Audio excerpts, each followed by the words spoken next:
I know that sometimes you get that sense from TV that you can be rich and successful without any hard work, that your ticket to success is through rapping or basketball or being a reality TV star.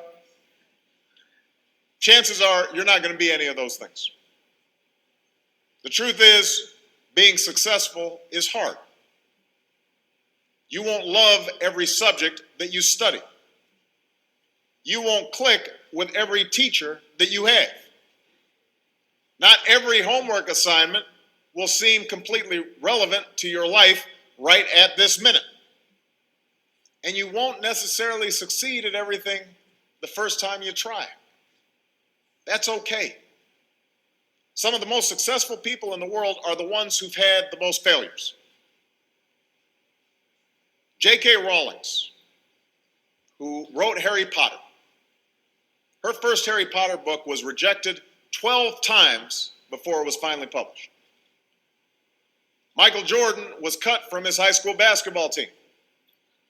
He lost hundreds of games and missed thousands of shots during his career. But he once said, "I have failed over and over and over again in my life, and that's why I succeed."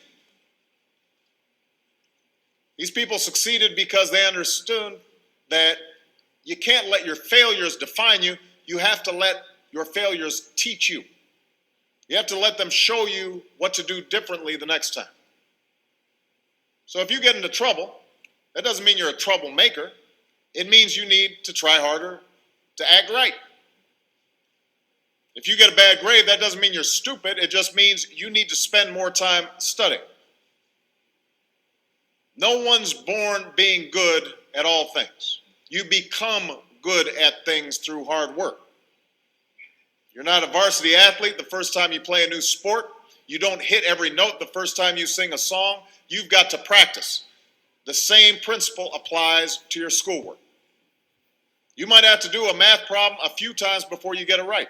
You might have to read something a few times before you understand it. You definitely have to do a few drafts of a paper before it's good enough to hand in. Don't be afraid to ask questions. Don't be afraid to ask for help when you need it. I do that every day. Asking for help isn't a sign of weakness, it's a sign of strength. Because it shows you have the courage to admit when you don't know something, and that then allows you to learn something new.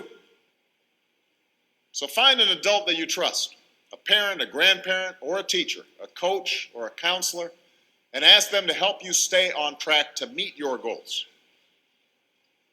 And even when you're struggling, even when you're discouraged, and you feel like other people have given up on you, don't ever give up on yourself. Because when you give up on yourself, you give up on your country.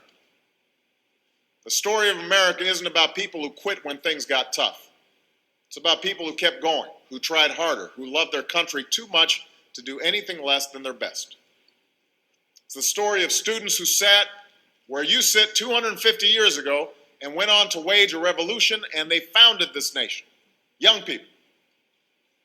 Students who sat where you sit 75 years ago, who overcame a depression and won a world war, who fought for civil rights and put a man on the moon. Students who sat where you sit 20 years ago, who founded Google and Twitter and Facebook and changed the way we communicate with each other. So today, I want to ask all of you, what's your contribution going to be? What problems are you going to solve? What discoveries will you make? What will a president who comes here in 20 or 50 or 100 years say about what all of you did for this country? You know, your families, your teachers, and I are doing everything we can to make sure you have the education you need to answer these questions. I'm working hard to fix up your classrooms and get you the books and the equipment and the computers you need to learn. But you've got to do your part too. So I expect all of you to get serious this year. I expect you to put your best effort into everything you do. I expect great things from each of you.